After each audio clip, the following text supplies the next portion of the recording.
Hi friends, welcome to my channel Shruti wonders. మా చిట్టు తల్లి 9th మంత్ ఫోటోషూట్ అయితే మేము దివాళీ థీమ్ని అయితే సెలెక్ట్ చేసుకున్నామండి. ఎందుకంటే దివాళీ టైంలోనే 9th మంత్ ఫోటోషూట్ జరిగింది. నేను పెట్టడం కొంచెం లేట్ అవుతుంది అంతే.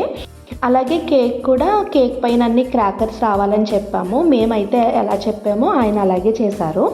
అలాగే 9 అని చెప్పేసి కూడా క్రాకర్స్ తోటే పెట్టాము. క్రాకర్స్ బాగా హైలైట్ అవ్వాలని చెప్పేసి కింద రెడ్ కలర్ క్లాత్ వేసాము. క్రాకర్స్ తోటి దియాస్ తోటి సెట్ చేసాము. డెకరేషన్ అయితే చాలా బాగా వచ్చింది. కానీ చిట్టితల్లికి పాకడం, కూర్చోవడం ఇవన్నీ వచ్చేయడం వల్ల అసలు షూట్ అయితే చాలా కష్టమైపోతుంది తీయడానికి. ఎక్కడ ఒక చోట ఉండట్లేదు అనమాట. అందుకు చాలా సింపుల్గానే చేసేస్తున్నాము. చిట్టితల్లిని పడుకోబెట్టాక ఇంకా లుక్ వచ్చింది అనిపించిందండి. నాకైతే చాలా బాగా నచ్చింది.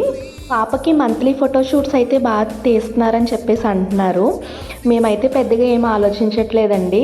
దసరా మంత్లో దసరా థీమ్ అని, దివాళీ మంత్లో దివాళీ థీమ్ అని, అలా మంత్లో ఏది ఉంటే దాన్ని సెలెక్ట్ చేసుకుంటున్నాము.